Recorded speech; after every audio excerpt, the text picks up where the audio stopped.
Hello friends, स्वागत है आपका एक बार फिर से मेरे यूट्यूब चैनल पे। तो दोस्तों, आज हम करने वाले हैं इक्वेशंस ऑफ मोशन का डेरिवेशन। मींस आप जानते हो, आपके पास जो चैप्टर है motion in straight line, it consist of 4 equations. हमारे पास 4 इक्वेशंस हैं किसी भी मोशन को डिस्क्राइब करने के लिए। किसी भी एक्सेलरेटेड मोशन को अगर हमें एक्सप्लेन करना है तो उसके लिए हम 4 इक्वेशंस हैं जो यूज़ करते हैं। First is v is equal to you plus A t, second is S is equal to ut plus half at square, and the third one is v square minus u square is equal to 2as। तो ये 3 तो बिल्कुल basic equations हैं motion की, जो आपने 9th class में पढ़ी है। लेकिन 11th क्लास में आपके पास एक एक्स्ट्रा इक्वेशन आ जाती है nth सेकंड की डिस्प्लेसमेंट, s nth। ठीक है, एक एक्स्ट्रा इक्वेशन आ जाती है which is s nth is equal to u plus a by 2 into 2n minus 1, u plus a by 2 into 2n minus 1। तो बेसिकली दोस्तों, आपके पास 11th क्लास में ये 4 इक्वेशंस हैं जो आप यूज़ करते हो। फर्स्ट 3 आपने 9th क्लास में भी पढ़ी है, 4th आपके लिए थोड़ी सी एक्स्ट्रा एक इक्वेशन है nth सेकंड की डिस्प्लेसमेंट। इससे पहले कि मैं इनका प्रूफ आपको करवाऊं, आपको पहले एक बार बता देता हूं कि क्या सिंबल किस चीज़ को रिप्रेजेंट कर रहा है। तो बच्चों, यहाँ पे जो u है, u रिप्रेजेंट करता है हमारा इनिशियल वेलोसिटी को। किसको रिप्रेजेंट करता है? इनिशियल वेलोसिटी को। ठीक। a हमारा रिप्रेजेंट करता है एक्सेलरेशन को, एक्सेलरेशन। t रिप्रेजेंट करता है यहाँ पे टाइम को, और जो s है वो रिप्रेजेंट करता है डिस्प्लेसमेंट को, टोटल डिस्प्लेसमेंट। ठीक है ना। और जो s nth है इस केस में, वो हमें क्या बता रहा है? Displacement in nth second, displacement in nth second. कि मान लिया ये nth कुछ भी हो सकता है। अगर n हमारा 4 है तो इसका मतलब है कि जब कोई ऑब्जेक्ट मूव कर रहा था तो सिर्फ 4th सेकंड पे उसने कितनी डिस्प्लेसमेंट ली अपने यूनिफॉर्मली एक्सेलरेटेड मोशन में। ये बात आपको ध्यान रखनी है कि ये इक्वेशंस सिर्फ कौन से मोशन पे एप्लीकेबल हैं? यूनिफॉर्मली एक्सेलरेटेड मोशन पे। तो ये बच्चा आपको बहुत ध्यान रखनी है बात कि ये जो इक्वेशन है तभी आप अप्लाई करोगे जब हमारा मोशन कैसा होगा? Uniformly accelerated. मींस हमारी एक्सेलरेशन क्या होगी? कांस्टेंट। तो अगर हमारी acceleration through out the motion constant है तभी हम ये इक्वेशंस जो हैं अप्लाई कर पाएंगे। ठीक है। तो आज हम इन 4 की 4 इक्वेशंस जो मैंने लिखी हुई हैं इनका प्रूफ करेंगे। और आपके पास सीबीएसई में 11th क्लास में इनका जो प्रूफ है वो ग्राफिकल मेथड से है। तो मैं यहाँ आपको ग्राफिकल मेथड से ही इनका प्रूफ सिखाऊंगा। इनकी डेरिवेशन जो है वो 2 तरीके से की जा सकती है, एक तो कैलकुलस मेथड से और एक ग्राफिकल मेथड से। तो इसको बच्चे हम जो करेंगे, हम इसकी जो डेरिवेशन है वो ग्राफिकल मेथड से करेंगे, 1 बाय 1 हर एक इक्वेशन की। तो देखो कैसे हम इन इक्वेशंस का जो है प्रूफ फाइंड आउट करते हैं। अब इन इक्वेशंस के इन इक्वेशंस को नेमिंग भी दी गई है। अगर आप ध्यान से देखें तो इन इक्वेशंस को नेमिंग भी दी गई है। ठीक है। कैसी नेमिंग दी गई है? इसे फर्स्ट इक्वेशन ऑफ मोशन बोलते हैं, इसे सेकंड इक्वेशन ऑफ मोशन बोलते हैं और इसे थर्ड इक्वेशन ऑफ मोशन बोलते हैं। इसके अलावा ये जो इक्वेशन है ये वेलोसिटी और टाइम की रिलेशन है, तो इसे वेलोसिटी टाइम इक्वेशन भी कहा जाता है। ये पोजीशन मतलब डिस्प्लेसमेंट और वेलोसिटी के बीच में रिलेशनशिप, मतलब डिस्प्लेसमेंट और टाइम के बीच में रिलेशनशिप दे रही है, तो इसलिए इस इक्वेशन को हम पोजीशन टाइम रिलेशन भी बोल देते हैं। और ये जो इक्वेशन है ये वेलोसिटी और पोजीशन मतलब डिस्प्लेसमेंट के बीच में रिलेशन दे रही है, तो इसे वेलोसिटी पोजीशन रिलेशन भी बोल दिया जाता है। तो अब करेंगे इसका proof. So be ready everyone. तो सबसे पहले बच्चों हम करेंगे सबसे फर्स्ट इक्वेशन का प्रूफ बाय ग्राफिकल मेथड। मैं बता देता हूँ, यहाँ हम ग्राफिकल मेथड यूज करेंगे क्योंकि सीबीएसई ने सिलेबस में ग्राफिकल मेथड ही मेंशन किया है। So we will prove this equation by using the graphical method. ठीक। सो मीन्स यहाँ पे हम ग्राफिकली इसको प्रूव करेंगे। तो इसके लिए हम ग्राफ लेके चलेंगे, अपना वेलोसिटी टाइम ग्राफ। ठीक है ना। कौन सा ग्राफ लेके चलेंगे इसके लिए? हम velocity time graph. So we know that कि जो वेलोसिटी टाइम ग्राफ है किसके लिए? फॉर यूनिफॉर्मली एक्सेलरेटेड मोशन के लिए। कौन से मोशन के लिए? यूनिफॉर्मली एक्सेलरेटेड मोशन के लिए। वो हमने पढ़ा है कि अगर एक्सेलरेशन कांस्टेंट हो तो एक्सेलरेशन कांस्टेंट होगी तो इसका मतलब इक्वल टाइम में इक्वल चेंज आएगा वेलोसिटी में। और हमने प्रीवियस लेक्चर्स में पढ़ा भी है कि जो वेलोसिटी टाइम ग्राफ है यूनिफॉर्मली एक्सेलरेटेड मोशन के लिए वो कैसा आता है कि अगर मैं एक्स एक्सिस पे ले लूँ टाइम, वाई एक्सिस पे ले लूँ वेलोसिटी, तो क्योंकि मोशन क्या है यूनिफॉर्मली एक्सेलरेटेड तो इक्वल टाइम में इक्वल चेंज आ रहा है वेलोसिटी में, तो इसलिए वेलोसिटी टाइम ग्राफ कैसा आता है बेटा?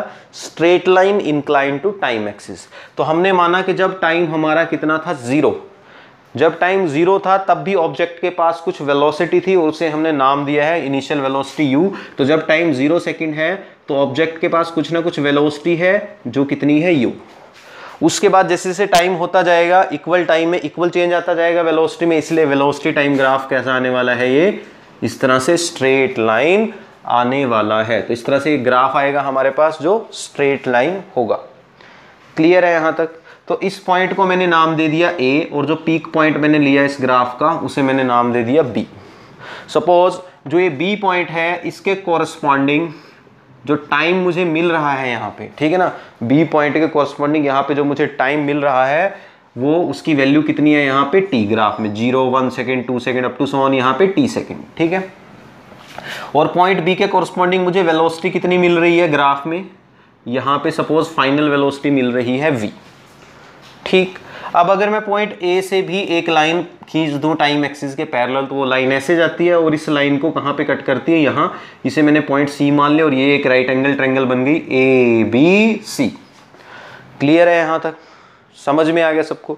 तो जस्ट अब हम वही ग्राफ जो है इस ग्राफ को स्टडी करेंगे। हमने पढ़ा है कि अगर मैं velocity time graph for uniformly accelerated motion के जो वेलोसिटी टाइम ग्राफ आया, इस ग्राफ में जो मुझे ये स्ट्रेट लाइन मिली है AB, इस स्ट्रेट लाइन का अगर मैं क्या निकाल लूं? स्लोप निकाल लूं। क्या निकाल लूं? स्लोप। तो हमने पढ़ा है कि जो स्लोप होगा वेलोसिटी टाइम ग्राफ का it will give us the acceleration. क्या देगा बेटा? ये हमें एक्सेलरेशन देगा। तो मैं इस ग्राफ का क्या निकाल लूंगा यहाँ पे? स्लोप। नाउ वी नो, हमें पता है भैया कि अगर मैं क्या निकालता हूं इस ग्राफ का? स्लोप हुआ निकालता हूं, मींस स्लोप निकालता हूं, ठीक है ना।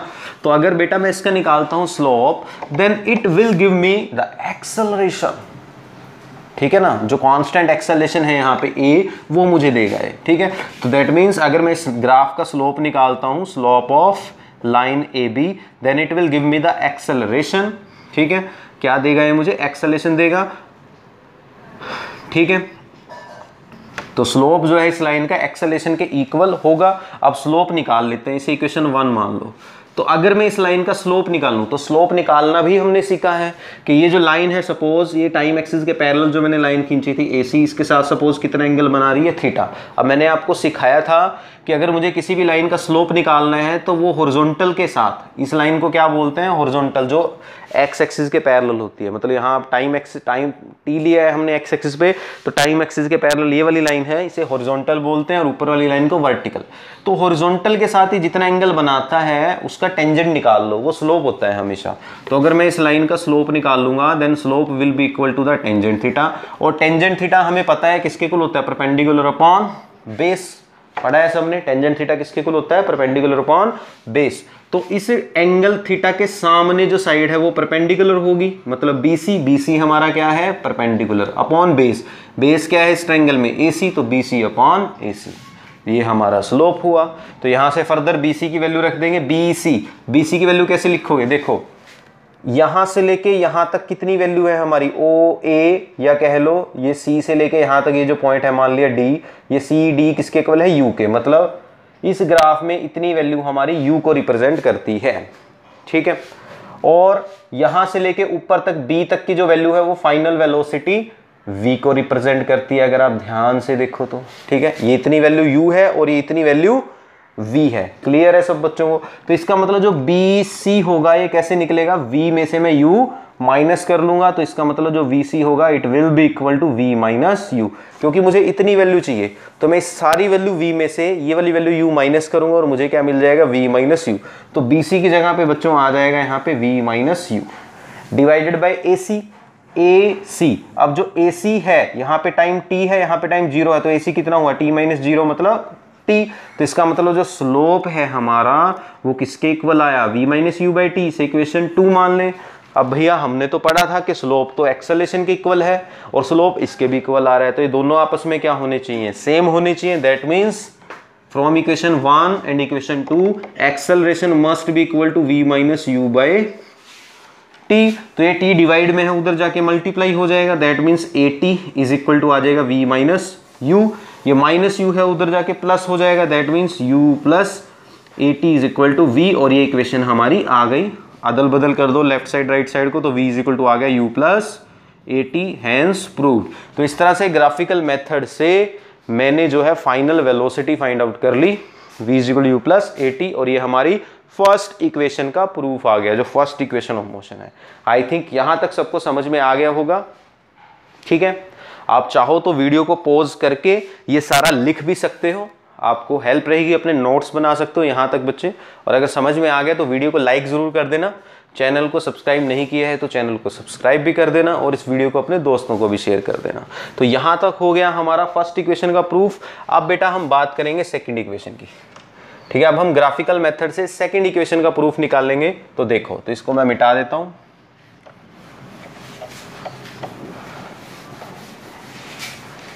तो यहाँ पे इसकी ज़रूरत नहीं है, इसको भी मैं मिटा देता हूँ। तो ग्राफ तो हमारा यही रहने वाला है।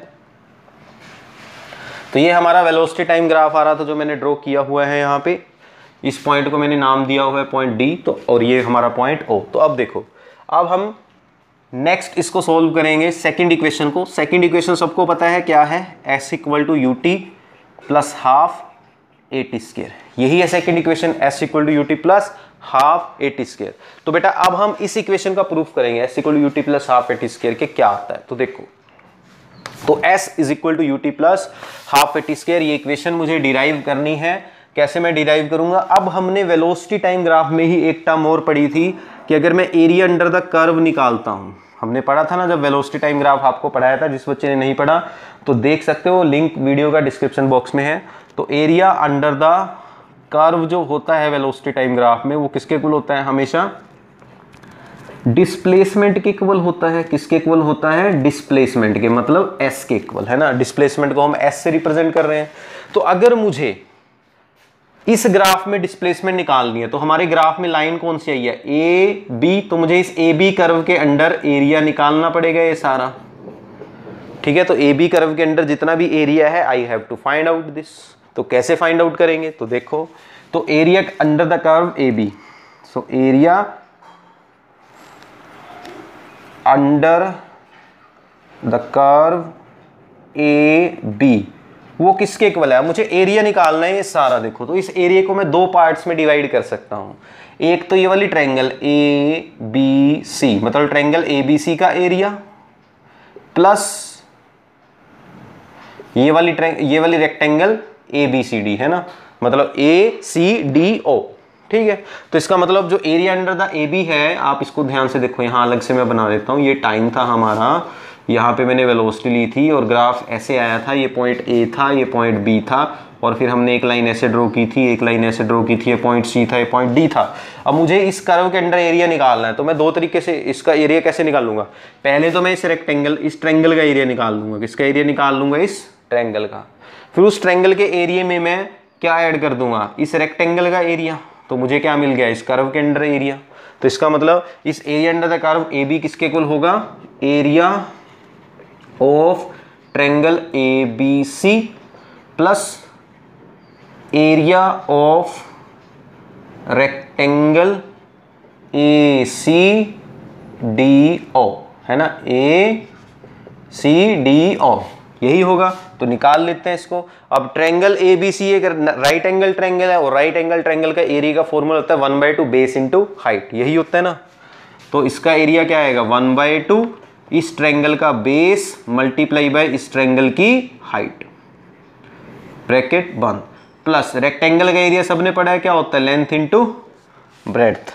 तो फॉर्मूलों में वैल्यूज रखो, 1/2 इंटू बेस। अब इस ट्रायंगल का बेस क्या है, ए बी सी का, ये ए सी। ए सी क्या है इसका, ये जो ए सी है ये किसको रिप्रेजेंट कर रहा है, बेस को। तो 1/2 बेस, बेस मतलब A C into height. Height क्या है इस ट्रायंगल की, ये BC है ना, BC क्या है इसकी हाइट। सो AC इंटू BC ये आ गया, प्लस लेंथ इंटू ब्रेड्थ। अब लेंथ कितनी है अगर आप ध्यान से देखो, आपकी जो रेक्टेंगल है इसमें आप लेंथ निकाल सकते हो। रेक्टेंगल की लेंथ क्या है बेसिकली A, ये जो रेक्टेंगल है इसकी लेंथ कितनी है AC, तो AC multiply by breadth, breadth कितनी है इसकी OA। वैल्यूज रखो आंसर आ जाएगा। अब जस्ट मैंने क्या करना है यहाँ पे वैल्यूज पुट करनी है, सॉल्व कर लेना है इसको। तो ये हमारा बनेगा यहाँ से, ठीक है, यहाँ से ये क्या बनेगा 1/2 इंटू AC। AC किसको रिप्रेजेंट करता है, देखो टाइम को, T को, क्योंकि यहाँ पे A पे टाइम की वैल्यू 0, C पे टाइम की वैल्यू T, तो AC कितना हुआ T - 0 मतलब T, तो इसकी जगह तो आ जाएगा T, ठीक है। मल्टीप्लाई बाय BC, BC किसको रिप्रेजेंट करता है भैया, BC अभी रिप्रेजेंट किया था हमने, BC रिप्रेजेंट करता है V - U को, है ना, किसको रिप्रेजेंट करता है BC, B - U को, तो BC की जगह यहाँ आ जाएगा V - U bracket 1 plus AC into OA। अब AC फिर से यहाँ किसको रिप्रेजेंट करता है, टाइम को, OA किसको रिप्रेजेंट करता है, इनिशियल वेलोसिटी U को, ठीक। और ये सारा किसके इक्वल आने वाला है, area under the curve, displacement के इक्वल। हमने प्रूव किया है जो एरिया है किसके इक्वल है, डिस्प्लेसमेंट के, तो इसको सारे को मैं किसके इक्वल रख दूंगा, S के इक्वल रख दूंगा, क्योंकि हमें पता है कि ये सारा सोल्व होने के बाद किसके इक्वल आने वाला है, डिस्प्लेसमेंट के इक्वल आने वाला है। अब आगे इसको सोल्व करते हैं, तो यहां से बच्चों बनेगा हमारे पास S is equal to V - U into T/2 plus UT, ये बन जाएगा, ठीक है जी। लेकिन हमें तो इक्वेशन ये वाली डिराइव करनी थी, S equal to UT plus half AT²। अब जो इक्वेशन हमें डिराइव करनी है उसको अगर मैं ध्यान से देखता हूं, क्या इस इक्वेशन में कहीं पे V है, फाइनल वेलोसिटी है इस इक्वेशन में, नहीं। लेकिन अभी जो इक्वेशन हमारे पास आई इसमें फाइनल वेलोसिटी V है, तो हम इस V को रिप्लेस करेंगे। यहाँ पे किससे रिप्लेस करेंगे, फर्स्ट इक्वेशन से। हमने फर्स्ट इक्वेशन पढ़ी है V is equal to U plus AT। So just हम क्या करेंगे, यहाँ पे V की जगह क्या पुट कर देंगे, V is equal to U plus AT। तो V की जगह जब इसकी वैल्यू रखेंगे तो S बनेगा U plus AT minus U into T/2 plus UT। तो S यहाँ से क्या आ जाएगा, U से U cancel, A into T into T/2 plus UT। तो यहां से इक्वेशन बन गई S is equal to UT, पहले लिख लिया मैंने, प्लस ये देखो AT इंटू T/2 मल्टीप्लाई करोगे तो क्या बनेगा, हाफ AT², हैंस प्रूव्ड। तो इस तरह से हमने सेकंड इक्वेशन का भी प्रूफ निकाल लिया, ठीक है। तो आई होप सबको समझ में आया होगा कि सेकंड इक्वेशन को कैसे डिराइव करना है। सिंपल है बच्चे, हमें एरिया अंडर द कर्व निकालना है और फॉर्मूला कौन सा लगाना है, ट्रायंगल का एरिया प्लस रेक्टेंगल का एरिया, निकाल लो आंसर आ जाएगा। तो इस तरह से आप इक्वेशन को डिराइव कर सकते हो। तो ये थी हमारी सेकंड इक्वेशन, पक्का सबको समझ में आ गई होगी।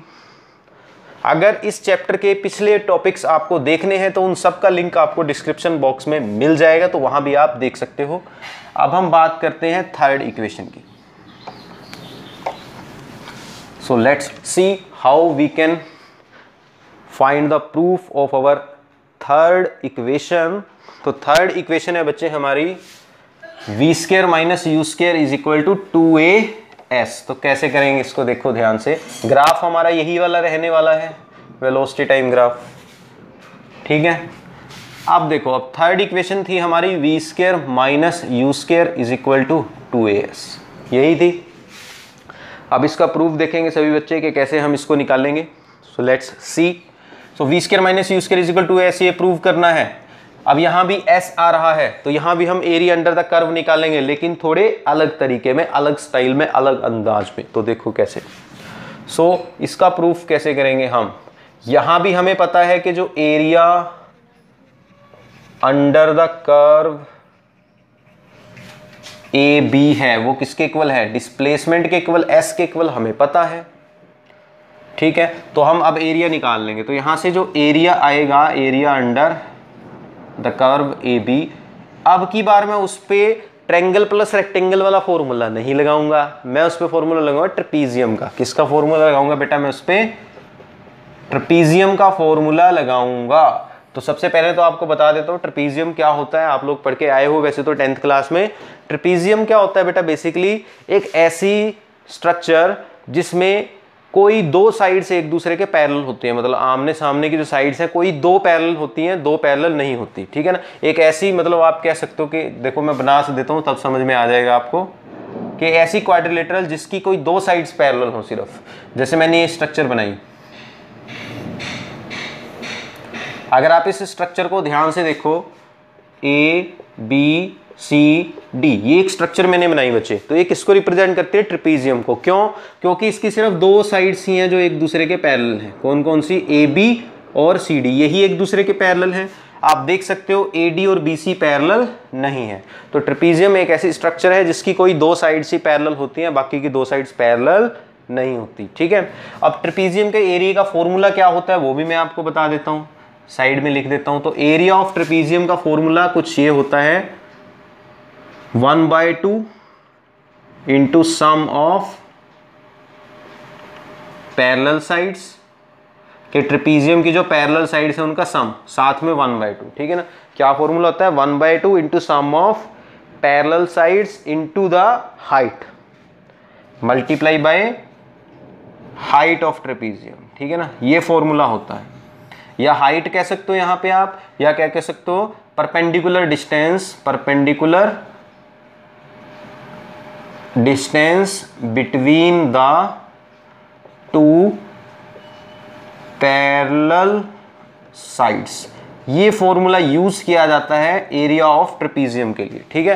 क्या फॉर्मूला हुआ बच्चे, 1/2 सम ऑफ, जैसे अगर मैं यहां लगाऊं एरिया का फॉर्मूला, तो यहां एरिया क्या आने वाला है ऊपर वाले क्वेश्चन में, यहां पे 1/2 sum of parallel side, parallel side कौन सी है, ए बी और डी सी, तो मतलब A B plus D C multiply by perpendicular distance between these two sides. Perpendicular distance कैसे निकलेगी, मैं पॉइंट बी से इस डी सी लाइन के ऊपर एक परपेंडिकुलर ड्रॉ कर लूंगा, ये बी एफ। तो ये जो बी एफ मैंने परपेंडिकुलर ड्रॉ किया, ये किसको रिप्रेजेंट कर रहा है, इनके बीच की परपेंडिकुलर डिस्टेंस को रिप्रेजेंट कर रहा है। तो इसका मतलब यहाँ बी एफ आ जाएगा। तो क्लियर है सबको, आई थिंक समझ में आ गया होगा। तो same formula area of trapezium का हम यहां भी लगा सकते हैं, क्योंकि अगर मैं इस स्ट्रक्चर को ध्यान से देखता हूं तो ये भी एक ट्रेपीजियम बन रहा है। देखो कैसे, ये पॉइंट ए है, ये पॉइंट बी है, और ये गया हमारा पॉइंट यहाँ पे नीचे डी, और ये पॉइंट ओ।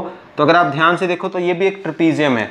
इसकी जो साइड्स हैं ए ओ और बी डी आपस में पैरेलल है ना पैरेलल, और परपेंडिकुलर डिस्टेंस यहाँ पे क्या है, ए से अगर मैं क्या ड्रॉ कर देता हूँ यहाँ पे बी डी के ऊपर परपेंडिकुलर ड्रॉ कर देता हूँ, मतलब ये जो सी ए सी किसको रिप्रेजेंट करता है, परपेंडिकुलर डिस्टेंस को इन दो पैरेलल साइड्स की।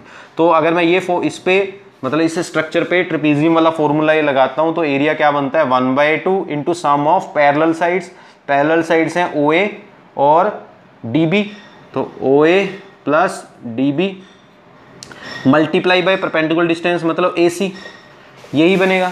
तो जस्ट अब मुझे क्या करनी है, इनकी वैल्यूज पुट करनी है और हमारे पास आंसर जो है आ जाएगा। तो देखो अब क्या करेंगे हम, अब जस्ट हम वैल्यूज पुट करेंगे तो हमारे पास बनेगा एरिया, हमें पता है किसके इक्वल आता है, डिस्प्लेसमेंट के इक्वल एरिया अंडर देगा। तो यहाँ डिस्प्लेसमेंट आ गई इक्वल टू 1/2 ओ ए। ओ ए किसको रिप्रेजेंट करता है, इनिशियल वेलोसिटी यू को यहाँ से यहाँ तक, तो ओ ए की जगह क्या आ गया U, plus D B. D B यहाँ से यहाँ तक ये वैल्यू कितनी थी, वी थी, फाइनल वेलोसिटी को रिप्रेजेंट करता है डी बी, हमारा पड़ा है हमने ग्राफ में, तो यू प्लस वी इंटू ए सी। ए सी यहाँ पे टाइम था तो ए सी हमारा टी को रिप्रेजेंट करता है, तो मल्टीप्लाई बाई टी ये आ जाएगा। तो दैट मीन्स एस हमारा आ गया V plus U by 2 into T, ये आ गई इक्वेशन। लेकिन बेटा हमें जो इक्वेशन निकालनी है वो तो ये है, V square minus you square equal 2s। क्या इस इक्वेशन में कहीं पे टाइम नजर आया, चश्मा लगा के देखो, माइक्रोस्कोप से जूम करके देखो, आपको कहीं भी टाइम नजर नहीं आ रहा है। तो इसका मतलब यहाँ पे टाइम को क्या करना पड़ेगा, इस टाइम को एलिमिनेट करना पड़ेगा। इसके लिए मैं कौन सी इक्वेशन यूज कर लूंगा, वही फर्स्ट इक्वेशन, हमने फर्स्ट इक्वेशन पढ़ी है, v equal you plus A T. तो यहाँ से टाइम अगर मैं निकालता हूँ तो क्या बनता है, v माइनस यू बाई ए, यही बनता है टाइम। तो टाइम की ये वैल्यू यहाँ पुट कर देंगे तो s मेरे पास क्या आ जाएगा, यहाँ से v plus U by 2 multiply by T, T की वैल्यू कितनी है, v माइनस यू बाई ए, ये बनता है। तो ये 2a डिवाइड में है, उधर जाके मल्टीप्लाई हो जाएगा, तो इसको उधर ले जाता हूं, ये बन जाएगा 2as, 2a उधर चला गया। अब यहाँ पे देखो v plus u v minus u, तो यहाँ क्या बचा v plus u v minus u. अब देखो इस पे फॉर्मूला लग जाएगा ना a plus b a minus b, क्या होता है बेटा a square minus b square, तो that means v plus u v minus u पे फॉर्मूला लग गया और हमारे पास आ गया 2as is equal to v square minus you square, यही आ गया V square minus you square, तो 2as इज इक्वल टू आ गया V square minus you square and this is the equation. अदल बदल कर दो लेफ्ट साइड राइट साइड की, तो बन गया V square minus you square is equal to 2as, so hence proved. तो यही हमें प्रूव करना था कि V square minus you square 2as के इक्वल होगा, तो ग्राफिकल मेथड से प्रूव हो गया। तो आई होप आपको इस इक्वेशन का प्रूफ भी समझ में आ गया होगा। आप चाहो तो वीडियो को यहीं पे रोक के इसको कॉपी में उतार सकते हो, ठीक है बेटा, ध्यान से इसको देख लो, अगर चाहो तो वीडियो रोक सकते हो बीच में ही और इसको उतार सकते हो अपनी कॉपी में, ठीक है। तो यहां तक हमने कर लिया। अब हम बच्चे नेक्स्ट टॉपिक डिस्कस करेंगे, लास्ट इक्वेशन हमारी nth सेकंड की डिस्प्लेसमेंट हम फाइंड आउट करेंगे और उसमें हम ग्राफिकल मेथड यूज नहीं करेंगे, वो सिंपल तरीके से हो जाएगी, उसमें कुछ करने की जरूरत नहीं है हमें, ठीक है। जो फर्स्ट 3 इक्वेशंस है ये तो ग्राफिकल मेथड से निकलती हैं, लेकिन लास्ट इक्वेशन के लिए ग्राफिकल मेथड की जरूरत नहीं है। अब देखो आपने 3 इक्वेशंस निकाल ली, v is equal to you plus A T, next है s is equal to U T plus half A T square, third equation है v square minus you square is equal to 2as। और अब हमें fourth equation जो निकालनी है वो है displacement in nth second, displacement in nth second, कि अगर कोई ऑब्जेक्ट मूव कर रहा है तो किसी पर्टिकुलर सेकंड पे कितनी उसकी डिस्प्लेसमेंट हुई। जैसे कोई ऑब्जेक्ट मूव कर रहा था तो किसी पर्टिकुलर, जैसे मैंने कह लिया कि 4th सेकंड में बताओ उसकी कितनी डिस्प्लेसमेंट हुई, तो n वहां पे 4 हो जाता है। और इसका फॉर्मूला हमने अभी आपको बताया भी था कि nth सेकंड में जो डिस्प्लेसमेंट होती है वो किसके इक्वल होती है, u plus A by two into n माइनस 1, यही फॉर्मूला होता है इसका, है ना, यही फॉर्मूला होता है u plus A by two into n माइनस 1। तो इसको अब हमें जो है डिराइव करना है, ठीक है। u प्लस ये इक्वेशन यही थी, u plus A by two into ये 2n माइनस 1 आता है, इसको सही कर लेना, ठीक है ना। क्या आता है यहाँ पे nth सेकंड में जो डिस्प्लेसमेंट होती है u plus A by two into 2n minus 1, तो इसको अब मैं डिराइव करूंगा। तो देखो इसका प्रूफ, तो ध्यान से देखना है सभी बच्चों ने। तो अब सिंपल सी बात है बच्चों, जैसे सपोज कोई ऑब्जेक्ट चलना शुरू करता है, ये एक सड़क मैंने बना ली and there is a car which is moving with constant acceleration a, एक गाड़ी है जो कांस्टेंट एक्सेलरेशन a से मूव कर रही है, मतलब इसकी जो वेलोसिटी है इक्वल टाइम में इक्वल चेंज आ रहा है वेलोसिटी में। सपोज ये गाड़ी यहां से चलती है, यहां पे टाइम कितना था 0 सेकेंड, कितना था टाइम 0 सेकेंड्स।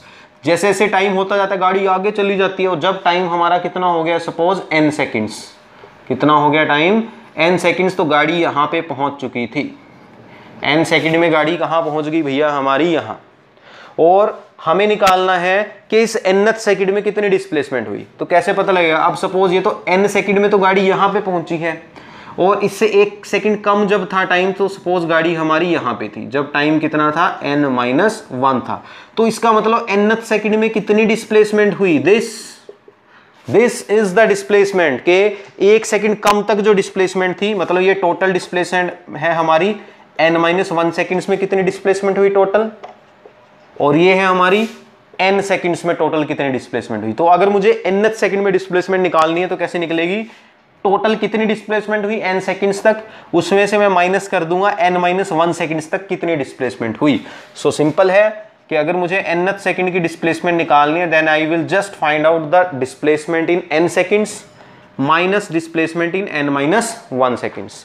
तो बस मतलब यहाँ पे जब मैं बात करता हूँ डिस्प्लेसमेंट इन n सेकंड्स, मतलब इस केस में मैं टाइम को क्या पुट करने वाला हूँ n, और जब मैं बात करता हूँ टोटल डिस्प्लेसमेंट इन n माइनस 1 सेकंड, तो मैं टाइम को क्या पुट करने वाला हूँ n माइनस 1।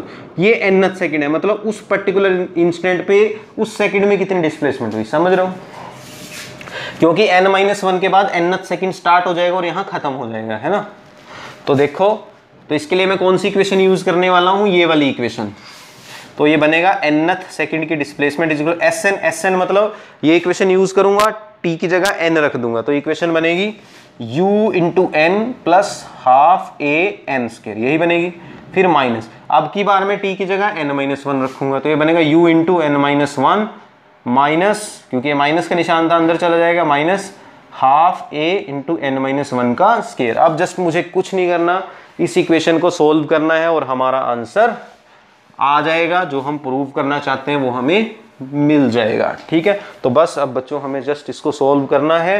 तो nth सेकंड में जो डिस्प्लेसमेंट आई वो बन गई un plus an square by 2 minus u को अंदर मल्टीप्लाई करेंगे तो माइनस के un, माइनस माइनस प्लस हो जाएगा, प्लस के u, ऐसे ही यहाँ पे माइनस के a बाई 2, इसको a माइनस बी का होल स्क्वायर खोल लिया, क्या बना n square plus 1 minus 2n, ये बन गया।